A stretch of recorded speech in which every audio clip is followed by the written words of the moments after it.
jam belum mulai. Jam kita belum. Iya. 1.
Kang Teguh.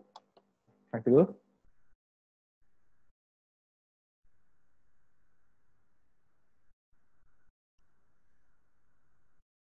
Halo. Ya. Oh, kumaha ya? Terus lami teu ketemu. Berapa tahun? 2 tahun. Terus 2 tahun ya. 2 tahun ya? 2 tahun 2 apa? tahun. 2 tahun Saya ya? keluar teh Terus 2 tahun. 2018. Iya. 2018. Kayak kagok kakak. Kita ngatur posisi. Ya. Ya. Iya 2018. Saya mah masih ketahan dirinya. Tacan keluar-luar. Entong lah nya. Hah? Entong ya Hayang Kamu anu keluar. anu caket di Bogor gitu nya. Jauh-jauh teh ke itu. Entong. Saya iya dari tadi itu dari jam ikut seminar lagi, webinar. Kan lumayan dapat sertifikat.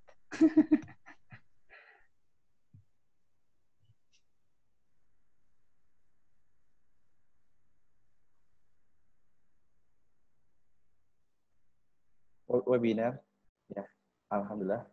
Ada sertifikat Iya, webinar itu. Semisal K3 iya ya. dari lab. Hah? Oh, masih seputar lab. Iya. Saya mah pernah ikutan gitu mah. Aduh, kumaha ya. Itu dapat linknya di mana? Ya itu di pas di interteknya di awalnya disuruh perwakilan. Suruh perwakilan. Awal nama disuruh ikut ke lab yang di Bekasi, lab mania naon nih. Terus ya udah dari situ teh banyak link-link yang ngasih seputar lab Ada grupnya? gitulah. Ya. Ada. Ngan gitu Seputar lab. berbiasalah kalau yang belum daftar mah berbayar. Oh, gitu. Tapi alhamdulillah gitu dapat sertifikat. Sertifikatnya online kan sekarang atau fisik? Ya, online.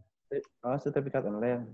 Pernah sekali fisik tapi belum nyampe kan ke kantor tapi So filenya aja minta. ya itu gitu dikirim lewat email sih. Sehat Kang Teguh kumaha?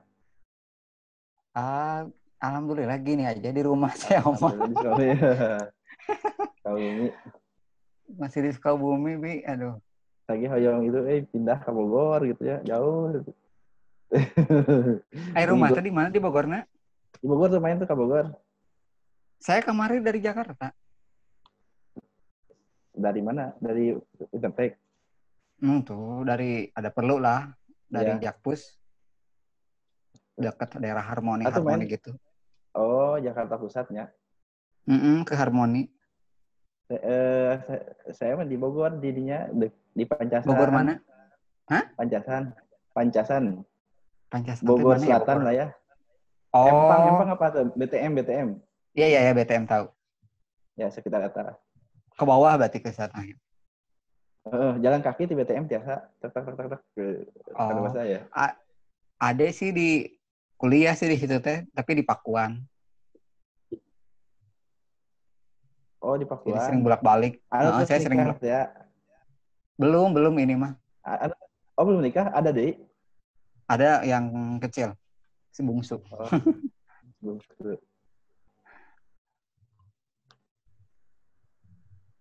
Ini belum pada join gini kan? Belum ini pada sholat barusan. Lagi baru selesai sholat ini langsung ke sini. Sama saya Aduh barusan jamnya itu bersolat. jamnya baca doa gitu. Pas ke sini udah jam 4 aja. Baru masuk ini. Bener. Pas tadi, waduh, oh iya, astagfirullahaladzim. Jam 4 langsung. Jam 4.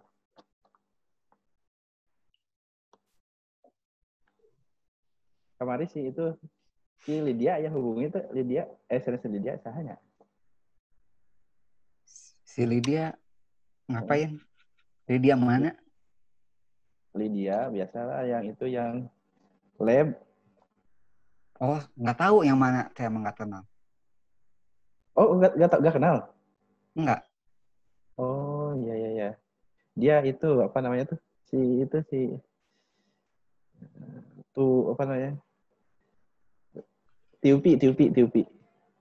Oh, Hilda. Oh iya salah tuh, salah tuh udah lupa. Robi apply. Untuk Oh, enggak. enggak. Teguh bulan apa ya? Udah Dia sih, butuh udah apply. Cuman, dia butuh katanya sih bulan Desember, butuhnya dia Agustus. yang kayak Hmm? butuhnya kayak Teguh. Dia apa namanya? Butuhnya butuhnya orang kimia. Saya kan bukan orang Oh kimia. gitu. Diutamakan. Diutamakan. Iya, kalau saya kan teknik industri. Oh gitu. Bukannya sama Iya, ya? beda lah. Saya teknik industri. Teguh teknik kimia kan? Kimia ya. Belum ada info lagi dari Dian aja. Iya. Oh iya, gue mau nanya, Bi. Ini udah lama gabung. Boleh. Bentar, baru jam 4. Maksudnya kamu apa nih? Bentar. Tuh izin helanya keluar. Ya.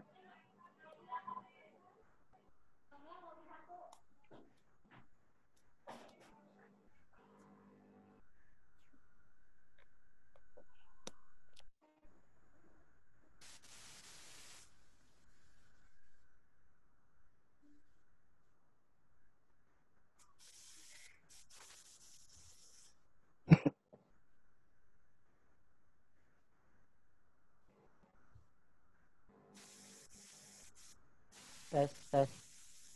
Tes Suara kan? kedengeran nggak? Kecil kan? Kecil. Ya. Tes.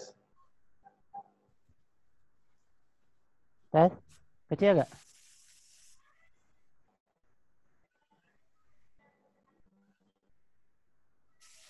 Eh, Masih halo, kecil. Masih kecil. Kak? Udah Ya, besar. Sudah lumayan besar kan? besar. Oke.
Ini lucu terpotong.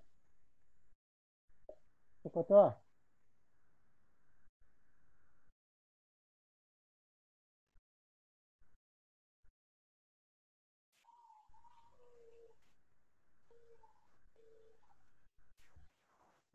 Assalamualaikum. Waalaikumsalam warahmatullahi wabarakatuh. Ayo, gimana kabarnya Kang Ayu? Alhamdulillah, khair. Suaranya jelas nih? Oh, sangat jelas. Alhamdulillah.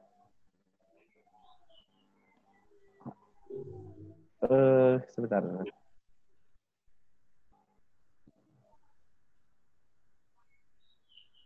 Oke, karena waktu sudah menunjukkan jam 4:16.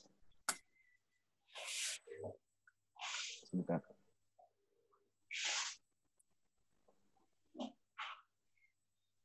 Acara kita buka saja.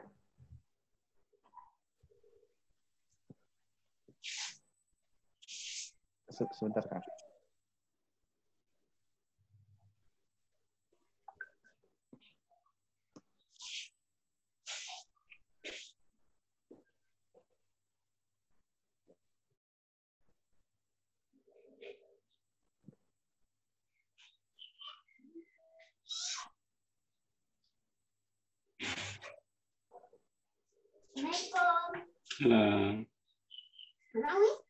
Di belakang ya.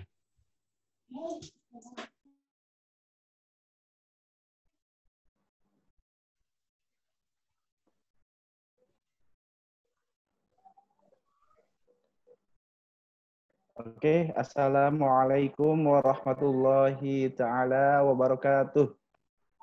Waalaikumsalam warahmatullahi wabarakatuh.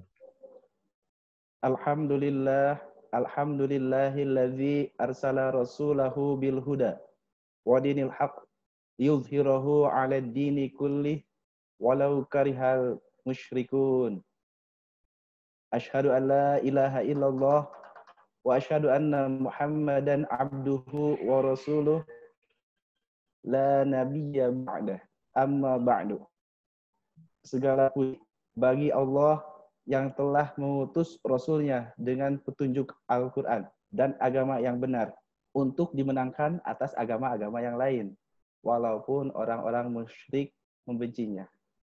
Salawat beserta salam semoga selalu tercurah kepada junjungan alam Nabi besar Muhammad Sallallahu Alaihi Wasallam, kepada keluarga, sahabat beliau, pengikut beliau yang sangat setia kepada ajaran yang beliau bawa hingga akhir zaman. Ikhwan fillah, rahimakumullah. Alhamdulillah, pada saat ini kita bisa bertatap muka melalui aplikasi media online Zoom. Sebelumnya, perkenalkan bagi yang belum kenal, nama saya Robi. Dan di tengah-tengah kita sudah hadir pemateri yang luar biasa, yaitu pemateri yang konsen terhadap remaja, yang pada saat ini sudah hadir di tengah-tengah kita, yaitu Kang Pala. Sebelum dimulai, mari kita sapa dulu pemateri kita, Kang Pala. Assalamualaikum warahmatullahi wabarakatuh, Kang.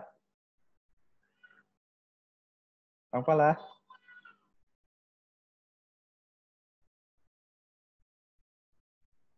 Oh, Kak, karena Oh, belum ada Kang Pala ya?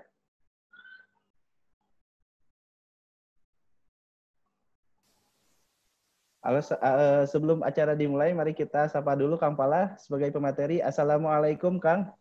Waalaikumsalam warahmatullahi wabarakatuh. Gimana suaranya? Kedengaran Jelas, nggak? Kang?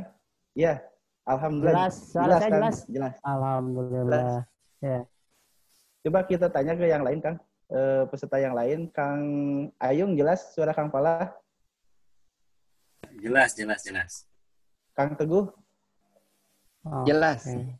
Kang Rudi, jelas nggak suara Kang Pala?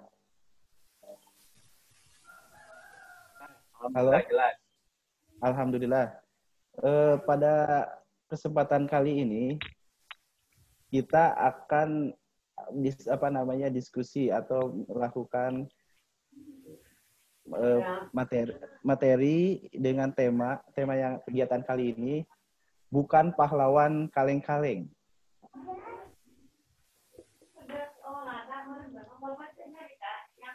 Sekarang ini adalah bulan Agustus. Saat ini di negara kita, kalau bulan Agustus itu suka ada acara itu kan 17 Agustusan. Alasannya yaitu untuk memperingati perjuangan para pahlawan pendahulu kita. Kira-kira kenapa sih di bulan Agustus itu selalu dikaitkan dengan kepahlawanan? Untuk lebih jelasnya, langsung saja kita tanyakan kepada narasumber kita yang luar biasa, yaitu Kang Pala. Silahkan, Kang. Tafadhol. Tapi sebelumnya, sebelumnya, terima kasih Kang Robi. Ya, Kang. Silakan. Ya, alhamdulillah untuk nikmatillah ya pada kesempatan sore hari ini kita bisa ketemu. Sebelum mulai, mungkin saya mulai dengan Assalamualaikum warahmatullahi wabarakatuh. Alhamdulillah alamin, wassalatu wassalamu ala asrofil anbiya'i wal mursalin sayyidina Muhammadin wa ala alihi washabihi ajmain. Rabbi sholli wa sallim. Alhamdulillah untuk nikmatillah pada kesempatan sore hari ini saya sangat berbahagia ya bisa bertemu dengan di sini ada berapa orang ya, luar biasa ini ada 70.006 orang ya, dan 6 sama 6 orang manusia ada 70.000 malaikat gitu kan ya. Jadi sangat luar biasa kita pada kesempatan sore hari ini gitu kan ya. Cuma memang perlu diklarifikasi mungkin ya, saya bukan pembicara yang luar biasa, tapi saya pembicara yang biasa di luar gitu kan ya. Biasa ngupiak di luar, jadi bukan luar biasa, tapi biasa di luar. Alhamdulillah, salat puji dan syukur, marilah kita senantiasa menjadikan Allah Subhanahu Wa Taala karena atas berkat rahmat, hidayah serta karunia-Nya. Pada kesempatan sore hari ini kita bisa berkumpul di majelis ilmu. Majelis yang sangat luar biasa yang Rasulullah SAW sering menyampaikan kepada kita dalam artian dalam sabdanya Rasulullah memberitahukan kepada kita bahwa majelis ilmu itu majelis yang sangat istimewa. Di samping dinaungi oleh 70.000 malaikat, juga kalau kita dalam banyak hadis disampaikan salah satu keutamanya itu kalau kita melangkahkan kaki kita ke majelis ilmu, maka insya Allah akan menggugurkan dosa-dosa kita dalam setiap langkah kaki kita. Dan ini tentu suatu hal yang luar biasa. Dan bersyukur kita kepada Allah. Allah masih memberikan kasih sayangnya kepada kita. Masih memberikan nikmatnya kepada kita. Sehingga kita ada di ruang Zoom ini. Walaupun saat ini kita hanya sebatas bisa online. Tapi ini sungguh nikmat yang luar biasa. Dan tidak semua orang bisa mendapatkan nikmat ini. Jadi terkadang kita itu suka mungkin menyepelekan ya. Benarnya tergeraknya hati kita untuk ikut sebuah kajian, untuk ikut sebuah kebaikan, itu adalah sesuatu yang tidak lepas dari pertolongan Allah Subhanahu Wa Taala dan tidak lepas dari kasih sayangnya Allah Subhanahu Wa Taala. Kenapa? Karena kalau Allah tidak sayang sama kita, tentu kita tidak akan diberikan kesempatan oleh Allah untuk bisa berada di majelis ilmu ini. Nah, kita bisa lihat di luar sana berapa banyak orang yang mungkin mendapatkan informasi kegiatan ini. Tetapi berapa banyak pula orang yang tergerak hatinya untuk bisa hadir di tempat ini, di ruang ini, dan tentu ini semua adalah berkat kasih sayang Allah Subhanahu Wa Taala kepada kita dan berkat pertolongan Allah kepada kita, dan bersyukur kita hari ini, sore ini bisa berkumpul di majelis ilmu ini. Dan tentu sebagai rasa syukur kita, mari kita sama-sama untuk mengoptimalkan keberadaan kita di tempat ini. Sholawat dan salam mudah-mudahan tercurah pada junjungan kita, uswah kita, suri tauladan kita, baginda besar Muhammad Shallallahu Alaihi Wasallam, pada keluarganya, para sahabat, tabiin, dan juga kepada kita yang mudah-mudahan bisa istiqomah hingga akhir hayat nanti. Oke Kang Robi, seperti tadi disampaikan, memang kalau kita memasuki bulan Agustus biasanya suasananya itu suasana kepahlawanan gitu kan ya. Bahkan kalau dilihat di luar mungkin sudah ramai gitu kan ya. Mulai dari pedagang sampai di depan-depan rumah itu nuansa semangat ya kepahlawanan itu sudah mulai muncul. Salah satunya ditandai dengan mulai ramenya gitu kan ya, rumah, terus juga kantor-kantor, gedung-gedung dengan atribut bendera merah putih ya, bendera ya bangsa negara Indonesia ini gitu kan ya. Dan ini sebagai salah satu bentuk salah satu bentuk mungkin ekspresi untuk memperingati gitu kan, karena seperti kita ketahui bersama bahwa di bulan Agustus ini kita di momennya itu bertepatan dengan proklamasi kemerdekaan kita. Nah, kalau kita berbicara proklamasi kemerdekaan, tentu kita berbicara jasa-jasa pahlawan. Nah, makanya kenapa bulan Agustus ini identik dengan suasana kepahlawanan atau ya tema-tema biasanya entah itu kegiatan atau apapun kaitannya suka dikaitkan dengan kepahlawanan, karena mungkin itu salah satu bentuk rasa menghargai dan juga menghormati jasa-jasa pahlawan yang sudah tiada gitu kan ya, yang dengan jasa mereka gitu kan ya, dengan perjuangan mereka ya negeri kita gitu kan pada waktu itu berhasil memproklamasikan atau memproklamasikan diri sebagai negeri yang merdeka. Jadi kalau tadi ditanya apa kaitannya, ya memang momentumnya kan sekarang momentum kemerdekaan bangsa, dan kemerdekaan bangsa Indonesia ini ya dipahami oleh bagian besar usaha dari para pahlawan-pahlawan yang berjuang untuk memerdekakan bangsa ini. Jadi mungkin itu Kang Robi ya. Jadi kalau memang Agustus biasanya identik dengan tema-tema kepahlawanan. Makanya mungkin ini kajian perdana kita ya, opsi yang dilakukan, yang diprakartai oleh komunitas tadi. Ini komunitas yang luar biasa kayaknya. Dari namanya aja luar biasa nih, komunitas asik ya buat insan hijrah. Ya mudah-mudahan ini menjadi komunitas yang asik. Dan pada kesempatan ini mungkin kita ngobrol saja Kang Robi ya, sharing terkait dengan tadi yang disampaikan oleh Kang Robi. Jadi, itu mungkin Kang Robi untuk ini ya. Saya ini Kang sebenarnya ingin bertanya kepada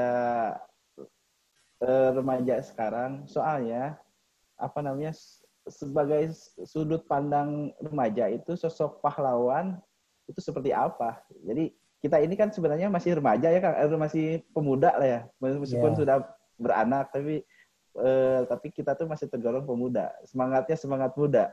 Jadi saya ingin nanya kepada teman-teman, kepada Kang Ayung itu Kang, coba menurut Kang Ayung itu sosok pahlawan menurut Kang Ayung itu bagaimana Kang? Gimana Kang Robi, pahlawan?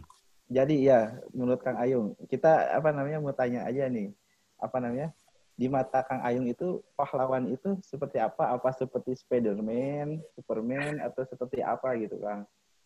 Oke, baik. Ya pahlawan itu hero.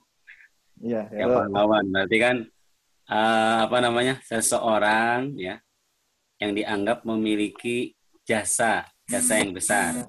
Pahlawan itu kan gini Kang Robi, bisa untuk lingkup kecil, misalkan pahlawan keluarga, pahlawan masyarakat, atau pahlawan bangsa, atau bahkan pahlawan umat.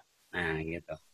Jadi kalau hemat saya, pahlawan itu adalah siapa saja yang memiliki jasa ya terhadap kita ya, baik tadi lingkup kecil maupun lingkup besar. Nah, terlebih kalau misalkan tadi pahlawan itu adalah apa ya, pahlawan Islam misalkan gitu kan, jasanya luar biasa tuh.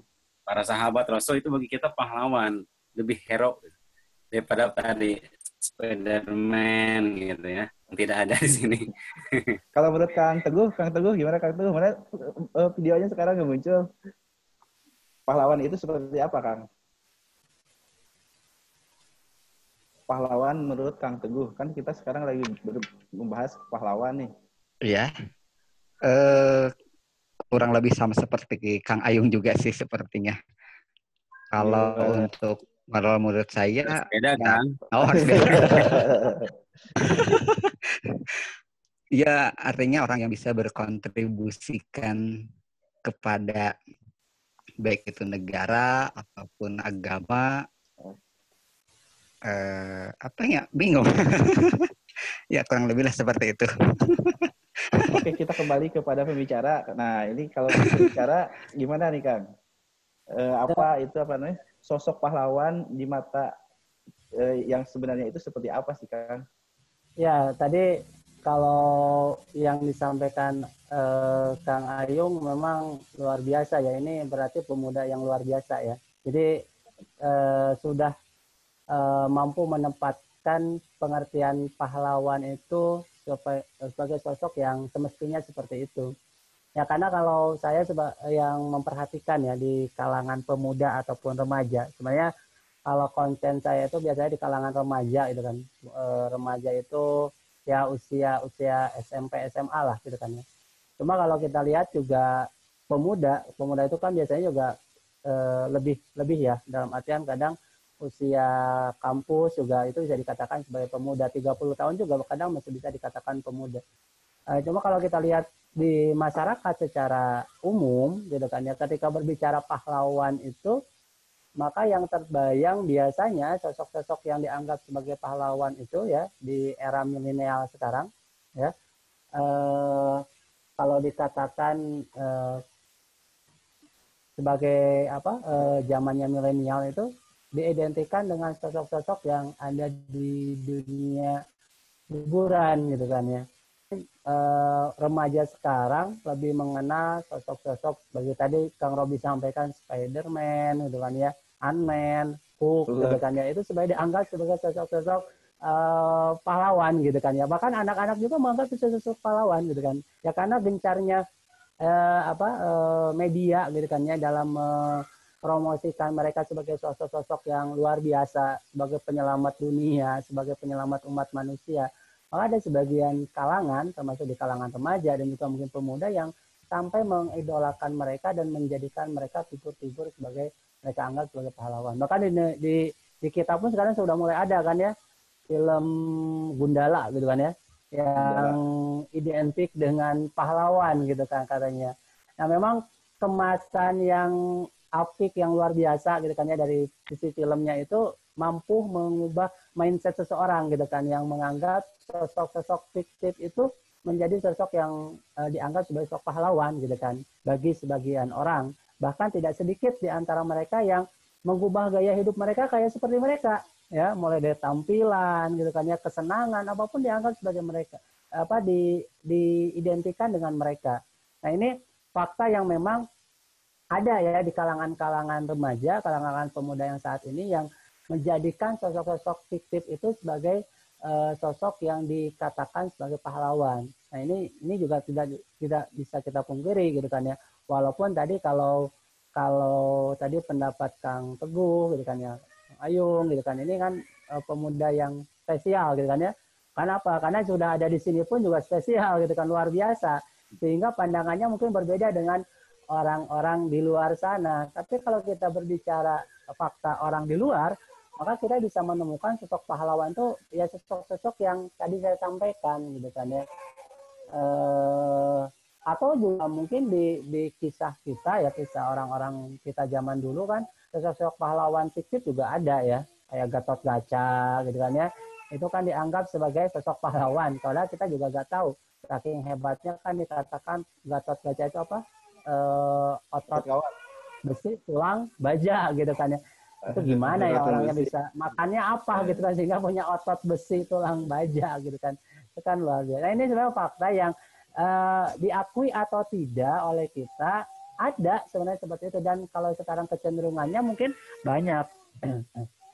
Bahkan di kalangan anak-anak juga sekarang malah sosok-sosok itu dianggap sebagai pahlawan. Banyak anak yang mengatakan, dikatakan tadi Kang Ayu mengatakan hero ya, superhero gitu kan ya.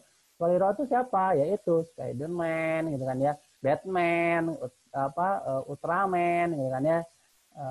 Itu dikatakan sebagai sosok-sosok yang ini berbicara fakta ya, walaupun kalau berbicara sungguhnya mungkin tidak seperti itu. Nah itu mungkin Kang Robi ya, kalau yang saya amati di dunia remaja memang ketika berbicara pahlawan itu sosok-sosok itu lebih mereka kenal dan lebih mereka anggap sebagai sosok-sosok yang memiliki jasa gitu, padahal itu kan fiktif semua gitu kan. Itu apa namanya Kang? Saya juga termakan dari media yang ada saat ini. Contohnya waktu saat itu waktu saya kecil juga seperti Satria Baja Hitam itu superhero saya Kang. Oh iya, itu kelihatan itu Kang Robi berarti generasinya 60-an dulu ya. waktu kecil. Jadi sebenarnya pahlawan yang sesungguhnya itu seperti apa sih Kang? Ya, kalau berbicara pahlawan, ya siapa itu pahlawan, ya kita merujuk pada pengertiannya saja gitu kan ya, pengertian pahlawan itu apa gitu kan. Kata pahlawan kan itu bahasa Indonesia ya, dari bahasa Indonesia, maka kita bisa merujuk kepada kamus besar bahasa Indonesia. Secara global tadi mungkin nggak jauh beda dengan apa yang disampaikan oleh Kang Ayung ya, bahwa pahlawan itu adalah sosok yang memang mereka memiliki keberanian ya, menonjol keberaniannya dan pengorbanannya dalam hal apa ya, dalam hal membela kebenaran ya. Jadi ada kata kuncinya memang seorang yang memang dari sisi keberanian dan pengorbanannya itu sangat menonjol, tetapi dalam hal apa? Dalam hal kebenaran. Makanya sebenarnya contoh gini kan ya, kalau yang berjuang untuk bangsa ini kan banyak kan sebenarnya ya,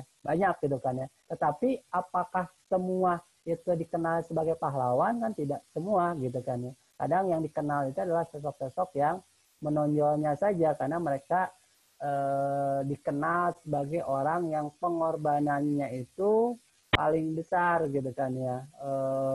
Terus juga keberaniannya gitu kan ya. Ingat Kang Robi mungkin siapa yang menjadi sosok di peristiwa Bandung Lautan Api gitu kan ya, masih ingat? Bandung Lautan Api. Bandung Lautan Api. Saya nanya karena saya lupa gitu kan. Saya nanya. Saya ingatnya Bung Tomo yang di Surabaya itu. Yang Surabaya ya, Bandung Lautan Api itu siapa? Saya lupa ya. Nanti mungkin kalau ada yang itu. Ya kenapa ya? Karena keberaniannya kan, beraniannya sampai membakar itu ya, meledakkan gitu kan ya, meledakkan persenjataan, cadang akhirnya dikenal sosok itu. Atau juga mungkin sosok-sosok lain gitu kan ya, yang ada di negeri ini memang sosok pahlawan itu dikenal karena memang menonjol dari sisi keberanian dan pengorbanannya. Dalam hal apa? Nah, kata kunci dalam kebenaran. Nah, nanti mungkin kita bisa diskusi lebih panjang kebenaran standar kebenarannya seperti apa, nanti ada standarnya sendiri gitu kan. Nah, itu mungkin Kak Robi ya kalau berbicara sosok pahlawan. Makanya kalau kita kaitkan dengan tadi gitu kan ya, mungkin kalau itu nyata sosok fiktif tadi ya, kalau kayak Spider-Man gitu kan ya, Hulk gitu kan, Iron Man, itu kalau nyata ya memang mereka bisa dikatakan sebagai pahlawan karena apa yang mereka lakukan itu kan dalam film-film membela kebenaran gitu kan ya. Terus pengorbanannya luar biasa gitu kan ya, sampai gak memperdulikan lagi jiwa raganya. Ini kalau nyata memang layak dikatakan sebagai sosok pahlawan. Apalagi yang diselamatkan bukan lagi satu negara, satu dunia gitu kan ya. Dunia. Ada serangan di luar angkasa gitu kan ya, diselamatkan. Ya kalau nyata memang layak. Tetapi kan faktanya mereka itu adalah tokoh-tokoh fiktif gitu kan ya, tidak nyata. Nah itu menjadi permasalahan. Kalau yang nyata kan kalau kita yang nyata siapa aja tuh Kang? Kalau berbicara yang nyata banyak sebenarnya ya di negeri kita gitu kan ya. Tadi Kang Robi nyinggung Bung Tomo gitu. Itu kan sosok yang nyata gitu kan ya, dengan pekikan takbirnya yang terkenal gitu kan ya. mampu menggerakkan para pejuang, waktu itu para santri ya sebenarnya kan.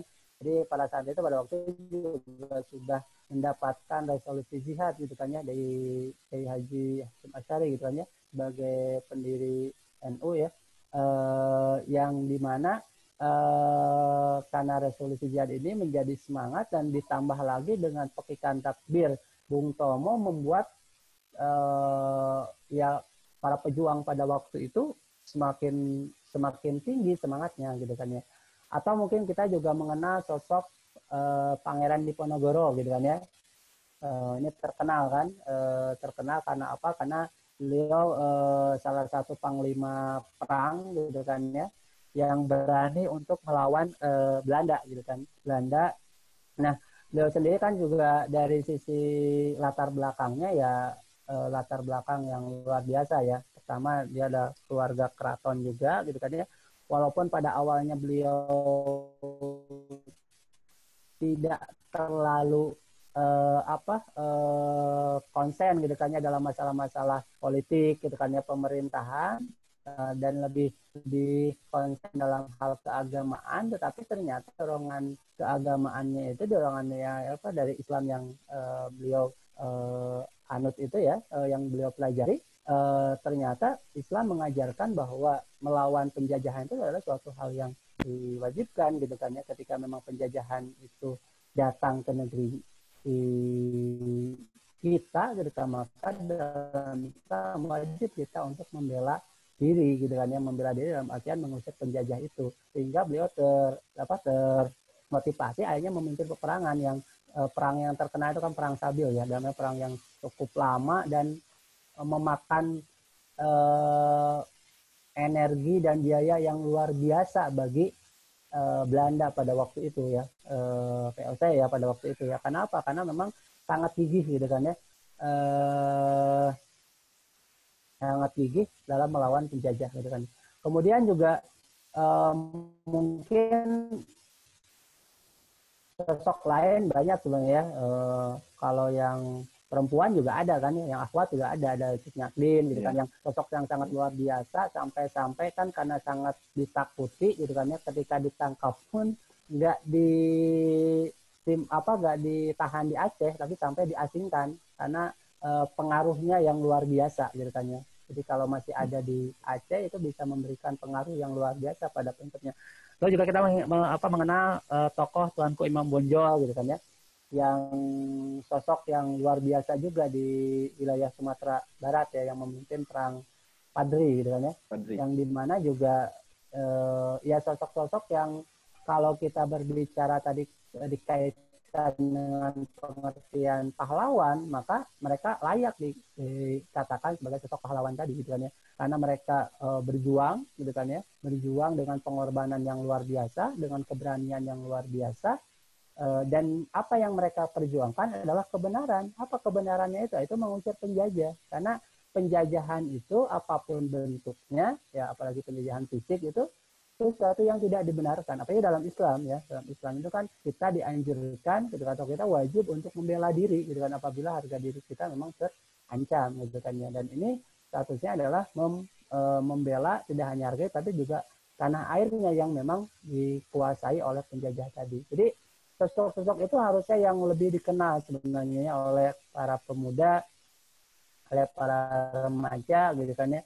Cuma mungkin ya karena nggak ada istilahnya PH ya, atau perusahaan yang memproduksi film yang menggambarkan sosok ini menjadi sosok yang luar biasa gitu kan ya. Karena kalau kita lihat sosok-sosok yang dari luar itu kan ya penggambaran itu luar biasa gitu kan ya, menggambarkannya itu luar biasa gitu kan. Itu mungkin kalau di sebagian itu, kecil sebenarnya banyak gitu kan ya.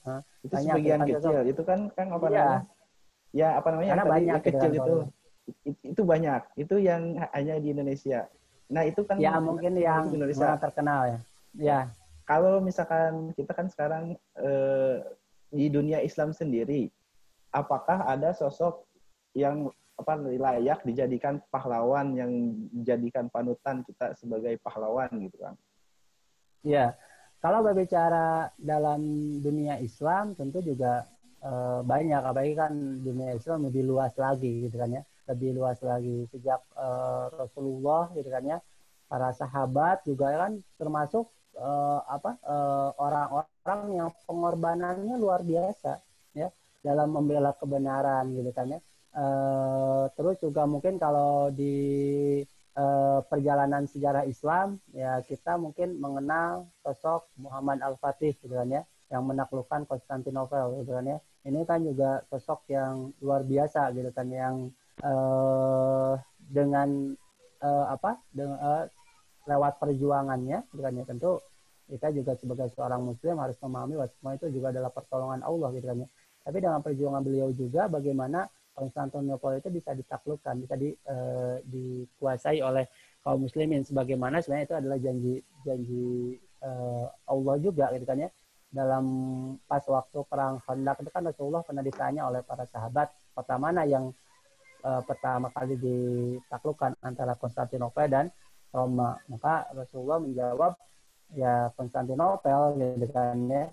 Konstantinopel ini ya yang faktanya memang sudah ditaklukkan oleh Muhammad Al-Fatih, sudah dikuasai oleh Muhammad Al-Fatih. Ini juga sosok luar biasa. Atau juga kita mungkin mengenal sosok yang menyebarkan Islam sampai ke wilayah Spanyol mungkin ya. Robi mudah-mudahan ingat ya siapa, Tariq bin Ziyad ya. Sosok yang luar biasa juga gitu kan ya, yang membuka akses sampai ke sekarang itu wilayah Spanyol, dulu Andalusia ya, sekarang Spanyol. Makanya kalau kita lihat di sana mungkin masih ada peninggalan-peninggalan Islam karena memang dulu pernah menjadi bagian dari wilayah Islam gitu kan ya. Dan sampai masuk ke wilayah Cordoba gitu kan ya, Malaga yang suka mungkin Liga Spanyol ya. Istilah nama-nama ini gak asing ya. Cordoba, Malaga, Granada gitu kan. Ini kan ada klubnya. Jadi kalau yang suka nonton bola mungkin gak asing dengan nama-nama ini. Nah, ini adalah jasa dari pasukan yang dipimpin oleh seorang yang luar biasa, Tariq bin Ziyad. Kan peristiwanya heroik ya, dibakar gitu kan. Gimana tuh Kang? Dibakar apanya Kang? Dibakar kapalnya sehingga tidak ada pilihan gitu kan ya. Maju terus berjuang atau ya kembali juga harus renang gitu kan ya. Ke laut ya, gak mungkin kan orang. Jadi emang untuk menumbuhkan semangat jihad itu luar biasa. Terus juga kita mungkin di masa-masa para sahabat juga mengenal Khalid bin Walid gitu kan ya, sosok panglima perang yang luar biasa gitu kan ya. Sampai-sampai kan disampaikan bahwa ketika pasukan itu dipimpin oleh seorang Khalid bin Walid, pasti yang ada itu apa? Kemenangan gitu kan ya, yang kemenangan yang didapatkan gitu kan ya. Sampai kan Sayyidina Umar itu khawatir para sahabat itu mengkultus gitu kan ya, Khalid bin Walid sehingga mengistirahatkan beliau gitu kan. Tapi di kemudian hari kan Sayyidina Umar merasa bersalah gitu kan ya, karena ternyata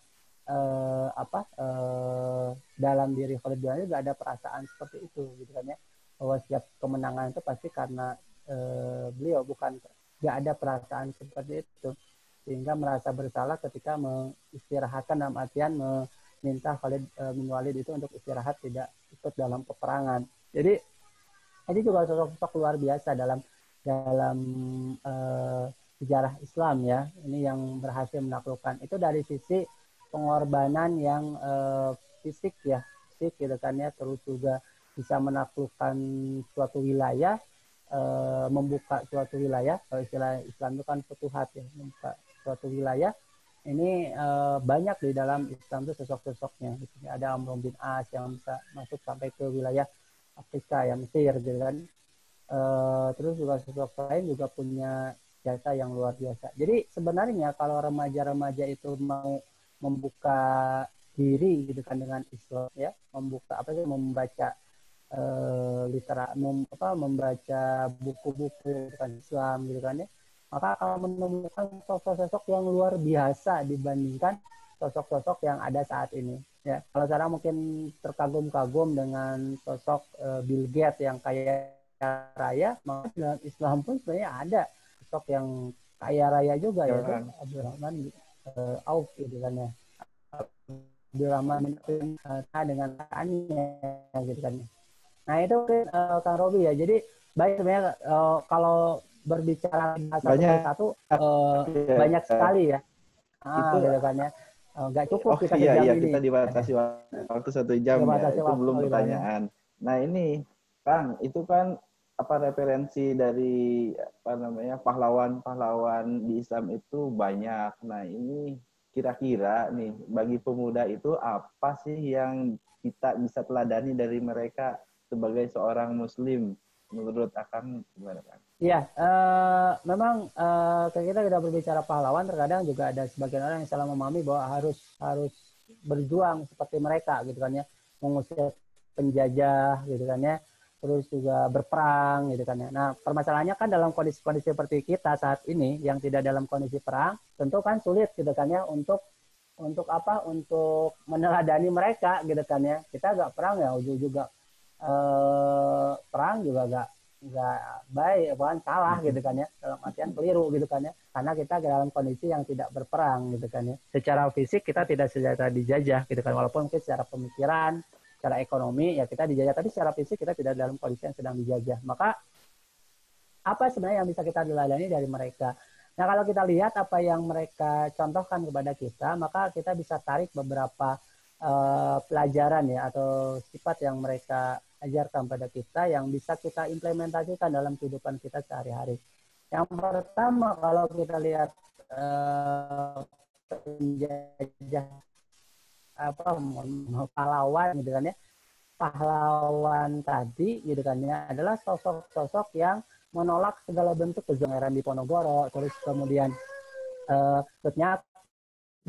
terus juga kemudian tadi siapa Tuanku Imam Bonjol, terus juga tokoh-tokoh apa sosok-sosok Islam tadi gitu kan ya, Muhammad Al-Fatih dan yang lainnya gitu kan ya, terutama yang di negeri kita ya, adalah sosok-sosok yang memang menolak segala zoliman gitu kan ya. Mereka tidak berdiam diri, mereka gelisah ketika melihat kezoliman itu.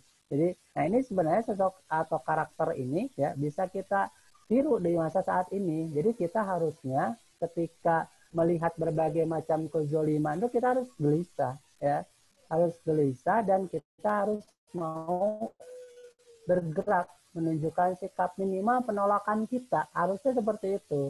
Jadi sebagai remaja ya saat ini, pemuda saat ini ketika melihat berbagai macam kezoliman, meniru keteladanan di sosok pahlawan tadi, harusnya gelisah dan mau bergerak. Tidaknya menolak lah gitu kan ya. Jangan diam aja ya, atau bahkan jangan mendukung. Ini yang bahaya gitu ya. Karena kan ada istilah buzzer gitu kan ya.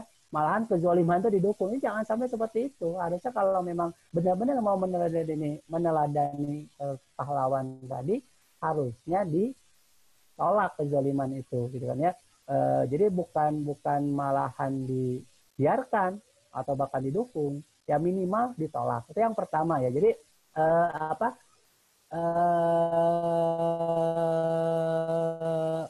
dari sosok itu kita bisa melihat bagaimana kegigihan mereka menolak kezaliman. Itu yang kedua, kalau kita berbicara sosok pahlawan tadi, maka ada hal yang kita bisa ambil gitu kan, pelajaran bahwa mereka adalah sosok yang peduli dengan lingkungan. Ya, mereka adalah sosok-sosok yang tidak hanya memikirkan dirinya sendiri.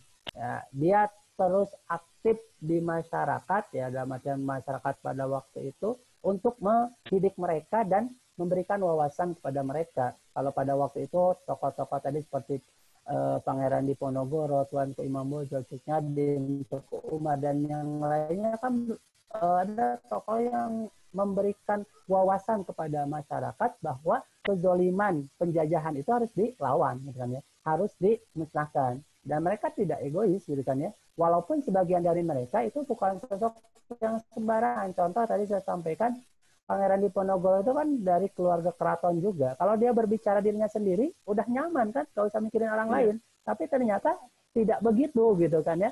Mereka memikirkan orang lain, memikirkan kondisi umat gitu kan ya, sehingga apa yang bisa kita ambil pelajarannya bahwa kita pun juga harus memikirkan orang lain, dalam artian bagaimana juga kita bisa menyadarkan umat kalau kita paham bahwa ada kezoliman, ada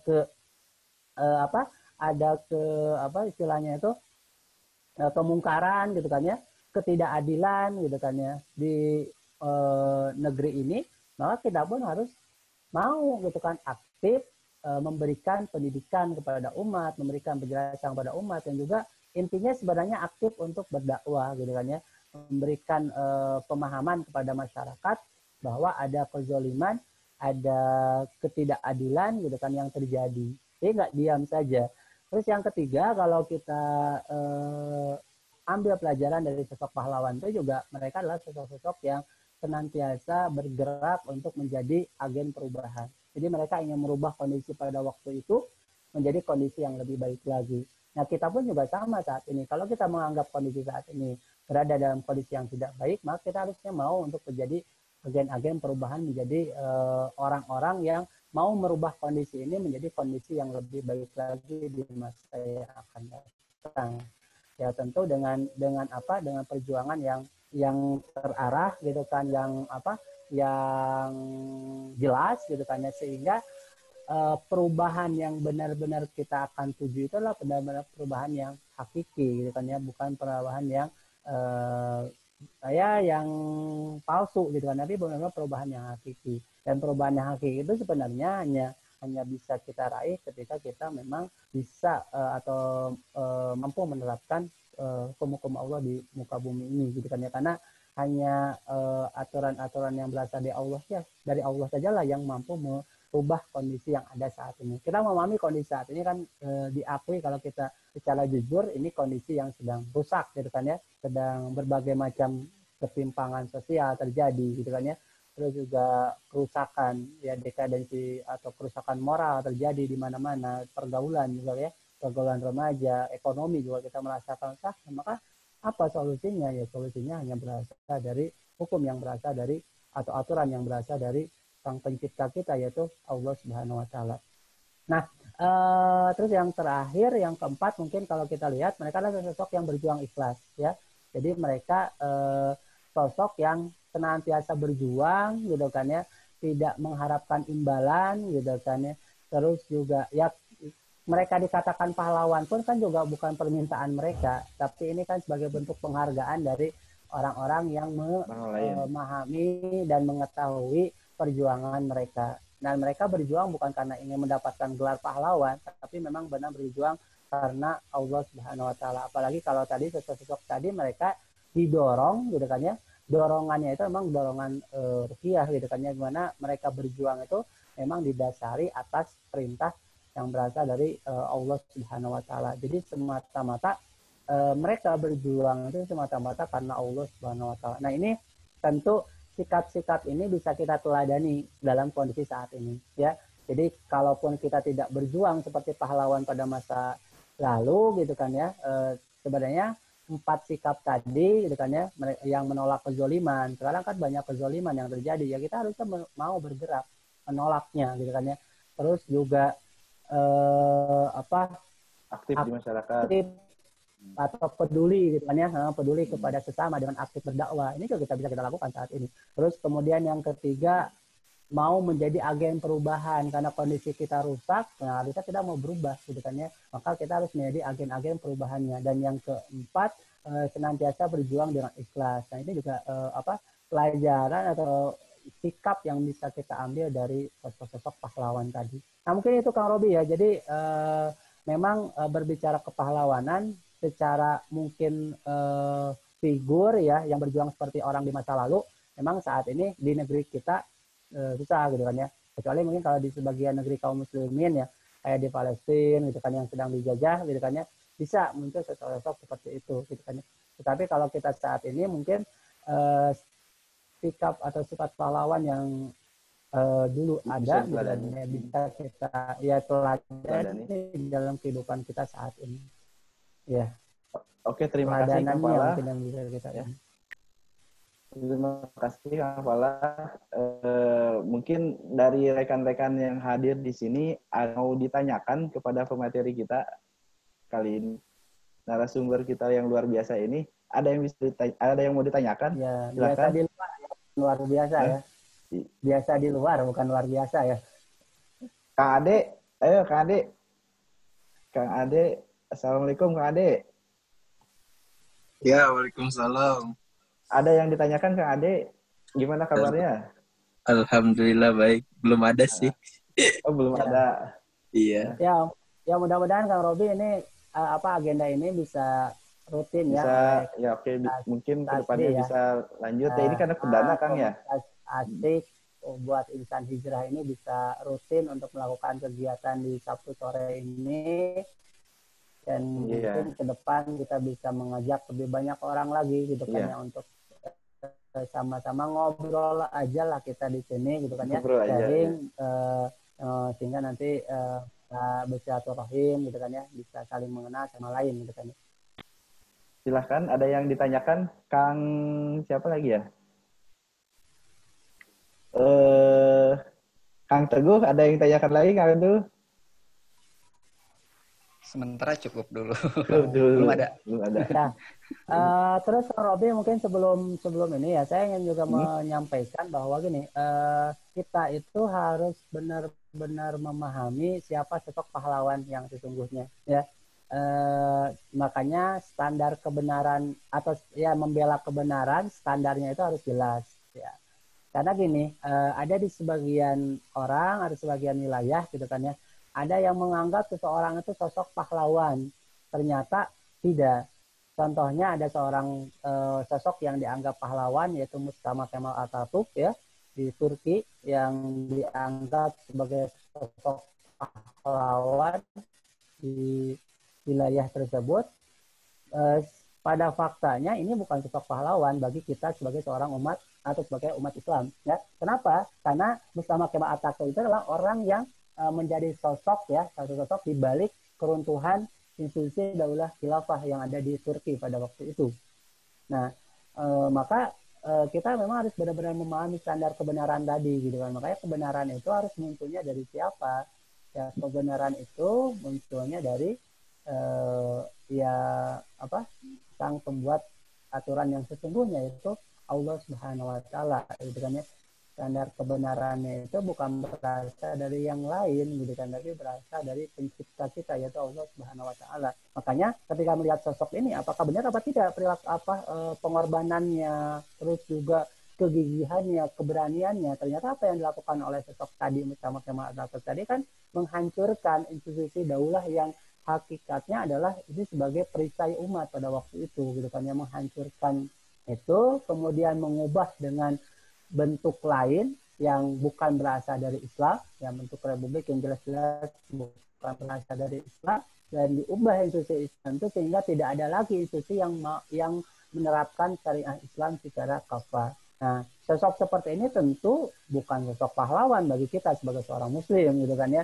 Mungkin bagi orang di luar sana ya yang bukan muslim ya bisa saja dikatakan sebagai pahlawan mungkin gitu kan ya, bagi ideologi yang yang mendukungnya pada waktu itu. Tetapi bagi kita seorang muslim ya jangan tidak layak atau bahkan tidak pantas gitu kan ya sosok ini dikatakan sebagai pahlawan gitu. Jadi jangan sampai memang ya itulah pentingnya, makanya kita belajar atau memahami Islam, memahami sejarah Islam gitu kan ya, sehingga tidak terkecoh gitu kan ya. Apalagi kan kalau kita berbicara media saat ini, memang media itu begitu pintarnya ya mengemas sebuah opini itu sehingga sosok yang fiktif tadi kita bicarakan di awal pun bisa menjadi sosok yang dianggap sebagai superhero atau pahlawan gitu kan ya. Nah, makanya penting bagi kita gitu kan ya untuk terus mengkaji Islam, terus mempelajari Islam gitu kan, sehingga kita paham standar kebenaran yang hakiki yang sesungguhnya itu seperti apa gitu kan ya, dan kita bisa menilai dari mana gitu kan, atau tadi kalau kita berbicara pahlawan gitu kan ya, kita bisa menilai pahlawan itu siapa gitu kan ya, seperti apa gitu kan ya, dan bagaimana pengorbanannya, dan apa sih yang bisa kita teladani dalam kehidupan kita sehari-hari ini. Dengan kita mengkaji Islam, maka kita akan semakin memahami gitu kan ya sosok-sosok pahlawan yang sesungguhnya gitu kan. Nah, ini perlu saya sampaikan, kenapa? Karena mungkin bagi sebagian orang sosok-sosok tertentu bisa dikatakan sebagai pahlawan gitu kan ya. Tetapi kita lihat dulu perjuangannya, kita lihat dulu apa yang dia lakukan gitu kan. Kalau dia lakukan bahkan menghancurkan kebenaran itu sendiri, yaitu Islam itu sendiri, ya kita tidak bisa mengatakan dia sebagai sosok pahlawan gitu kan ya. Jadi Kang, standar kebenarannya itu apa Kang? bagi kita. Ya tadi saya sampaikan ya berasal dari aturan yang berasal dari Allah Subhanahu Wa Taala gitu kan ya. Jadi kita ketika melihat standar perbuatan kita ya tentu aturan yang berasal dari Allah gitu kan ya, bukan yang lain. Ya termasuk juga tadi kan kalau kita melihat kembali gitu kan ya perjuangan yang dilakukan oleh pahlawan, kalau kita melihat dengan jujur gitu kan ya, apa sih yang menjadi dorongan mereka untuk berjuang? Ya, Pangeran Diponegoro contoh, apa yang mendorong Pangeran Diponegoro untuk berjuang, memotivasi Pangeran Diponegoro untuk mengusir penjajah? Tentu kan bukan, mohon maaf ya, bukan Indonesia kan? Kenapa? Bukan bangsa Indonesia, bukan nama Indonesia, karena nama Indonesia kan belum ada, gitu kan ya, pada waktu itu. Terus juga bukan kebangsaan juga, karena waktu itu kan Pangeran Diponegoro berjuang. Memang kalau kita lihat dalam sejarahnya itu, kalau yang jujur berbicara gitu kan ya semata-mata karena dorongan agama, semata-mata memang karena beliau memahami ya, dengan mengkaji Islam, beliau memahami bahwa segala bentuk penjajahan itu tidak boleh dibiarkan. Ya tadi itu kezaliman itu tidak boleh dibiarkan, gitu kan ya. Makanya bergerak, gitu kan ya, menghimpun kekuatan, gitu kan ya, bersama dengan umat berjuang untuk mengusir penjajah. Nah, sehingga itu menjadi jelas, gitu kan. Jadi kalau standarnya memang berasal dari Allah Subhanahu Wa Taala, aturan-aturan yang berasal dari Allah Subhanahu Wa Taala, maka standarnya itu baku tidak akan berubah oleh waktu dan zaman. Tapi kalau standarnya hanya tadi motivasi, gitu kan, atau perasaan, ada kan orang yang berjuang itu mungkin karena perasaan saja, perasaan nasionalisme, gitu kan ya, perasaan kebangsaan, gitu kan ya. Maka ketika itu hilang, ya hilang saja, gitu kan. Tapi kalau memang dorongannya rupiah, gitu kan, akidah itu sendiri, maka akan senantiasa kuat dalam diri seseorang itu. Makanya kan sosok-sosok tadi ya, Pangeran Diponegoro, Cut Nyak Dien, itu kan terus juga Tuanku Imam Bonjol dalam beberapa acara sejarah disebutkan itu sampai menyulitkan pemerintahan Belanda. Padahal yang mereka lakukan itu hanya di wilayah Jawa kan, kalau Pangeran Diponegoro itu kan ya. Itu tapi dampaknya itu sampai berpengaruh pada ekonomi Belanda pada waktu itu. Jadi kan ini luar biasa. Nah itu mungkin Kang Robi ya. Jadi standarnya memang harus berasal dari aturan yang berasal dari Allah. Luar biasa sekali Kang. Berarti yang harus kita teladani dari sosok seorang pahlawan itu adalah yang pertama kita harus gigih menolak kezaliman. Yang kedua, kita harus aktif di masyarakat, tidak egois atau memikirkan diri sendiri saja. Yang ketiga, kita harus menjadi agen perubahan. Dan yang terakhir, yang keempat, harus mengikuti standar kebenaran yang hakiki, yaitu Islam. Itu Kang mungkin ya. Ada lagi pertanyaan dari yang lain, karena waktunya ya, sudah nggak kerasa ya, kita ngobrolnya udah satu jam. Mudah-mudahan habis ya kalau masih penasaran mungkin nanti minggu depan dengan pemateri yang lain ya bisa hadir lagi di sini ya. Ini namanya luar biasa nih, opsi ya. Yang mudah-mudahan menjadi opsi teman-teman untuk mengisi kegiatan di Sabtu sore gitu kan ya. Nah, tapi ini opsi terbaik gitu kan ya, terbaik dibanding ya yang bisa dilakukan lah, daripada sekedar rebahan. Lebih baik kita join di room ini ya. Insya Allah minggu depan mungkin Kang Robi ya ada lagi ya. Ya, insya Allah minggu depan dengan pemateri dan host yang lain mungkin kita bisa berjumpa lagi. Karena kita terbatas dengan waktu, apalagi tidak ada lagi pertanyaan yang lain nggak? Bila tidak ada, saya hitung sampai 3 nih. 1, 2, 3. 3. 3, cepat banget. Kalau misalkan tidak ada, kita tutup pertemuan kita kali ini dengan membaca istighfar, alhamdulillah, istighfar dan doa kafaratul majlis. Alhamdulillahirabbil alamin. Astagfirullahaladzim. Subhanallahumma wa bihamdika asyhadu an la ilaha illa anta astaghfiruka wa atubu ilaik. Wabillahi taufiq wal hidayah. Wassalamualaikum warahmatullahi wabarakatuh. Waalaikumsalam warahmatullahi wabarakatuh. Oke, izin live duluan ya. Assalamualaikum.